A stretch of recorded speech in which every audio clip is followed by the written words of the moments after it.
Welcome back to Edun career guidance and Joshi innovations. AP EAPCET 2026 final phase సంబంధించిన పూర్తి details అయితే ఈ వీడియోలో చూద్దాం. సో ఈ వీడియోని చూస్తూ ఇంకా మా ఛానల్ని సబ్స్క్రైబ్ చేసుకోకపోతే సబ్స్క్రైబ్ చేసుకోండి. అలానే పక్కన ఉన్న బెల్ ఐకాన్ కనుక మీరు ప్రెస్ చేసినట్టయితే మాకు సంబంధించిన ప్రతి ఒక్క అప్డేట్ మీ వరకు అయితే వస్తుంది. So AP EAPCET final phase counselling schedule అయితే ఆల్రెడీ రిలీజ్ అయింది కదండి.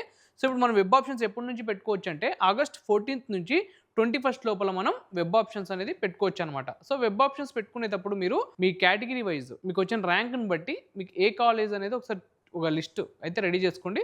దాని ప్రకారం వెబ్ ఆప్షన్స్ అనేది పెట్టుకోండి. మీ అనుకున్న కాలేజీలో మీకు అనుకున్న సీట్ అయితే కంపల్సరీ వస్తుంది. ఓకేనా? సో ఈ డేట్స్ అయితే మీరు ఒకసారి మళ్ళీ నోట్ చేసుకుని అయితే పెట్టుకోండి. 14th నుంచి 21st లోపల మీరు వెబ్ ఆప్షన్స్ అనేది పెట్టుకోండి. మనము ఫేజ్ 1లో ఎంతమందికి సీట్ అలర్ట్ అయ్యింది అంటే దాదాపు 1,07,000 మందికి అయితే సీట్ అలర్ట్ అయిందండి ఫేజ్ 1లో. సో అలర్ట్ అయింది కాబట్టి ఇంకా ఎన్ని రిమైనింగ్ ఉన్నాయంటే మనకి దాదాపు 151,312 సీట్స్ ఇంకా రిమైనింగ్ అయితే ఉన్నాయన్నమాట.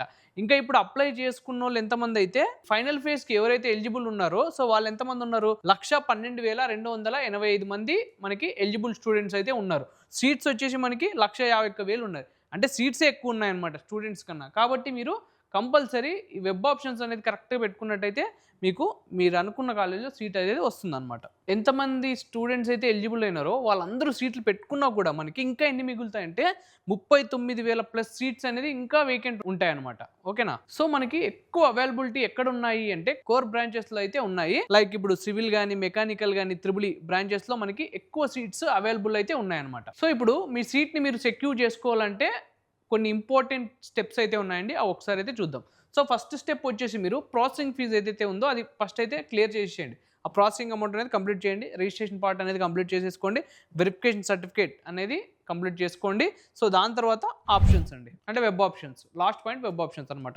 సో ఈ 3 పాయింట్స్ మీరు క్లియర్ అయిపోయినట్టయితే మీరు వెబ్ ఆప్షన్స్ అనేది పెట్టుకోవచ్చు అనమాట. ఓకేనా? సో ఇదంతా మనం ఏ పోర్టల్లో చేయాలి అనుకున్నట్టయితే సో మన పోర్టల్ వచ్చేసి cap.apcfss.in అనే పోర్టల్ ఉంది కదండి. సో ఈ పోర్టల్లో మనం లాగిన్ అయ్యి రిజిస్ట్రేషన్ పార్ట్ కంప్లీట్ చేసుకోవచ్చు. అలానే అప్లికేషన్ ఫామ్ కంప్లీట్ చేయొచ్చు, ఫీ పేమెంట్ కూడా చేయొచ్చు. సో వెబ్ ఆప్షన్స్ కూడా మనం ఈ పోర్టల్లో అయితే పెట్టుకోవచ్చు అనమాట. సో దానికి సంబంధించి సపరేట్ మెయిల్ ఐడి రిజిస్ట్రేషన్ చేసుకునేటప్పుడు మనకి లాగిన్ ఐడి పాస్వర్డ్ అనేది ఉంటుందండి. అంటే మన రిజిస్టర్ మొబైల్ నెంబర్కి వచ్చి ఉంటుంది కదా. సో దాంతో మనం లాగిన్ అయ్యి మన డేటాబేస్లోకి ఎంటర్ అయిపోయిన తర్వాత సో ఇవన్నీ చేయొచ్చు అనమాట. సో మెయిన్ ఈ పోర్టల్ అనేది మీరు విజిట్ అవ్వాల్సి ఉంటుంది ఫస్ట్. ఓకేనా? సో ఇదండి ఓవరాల్గా ఏపీ ఎప్సెట్ ఫైనల్ ఫేజ్ షెడ్యూల్కి సంబంధించిన కంప్లీట్ డీటెయిల్స్ అయితే. సో ఈ వీడియో కనుక మీకు నచ్చినట్టయితే లైక్ చేయండి అండ్ మీ ఫ్రెండ్స్ అండ్ ఫ్యామిలీస్కి ఈ వీడియోని అయితే షేర్ చేయండి. తప్పకుండా మా ఛానల్ని అయితే సబ్స్క్రైబ్ చేసుకోండి. Thank you.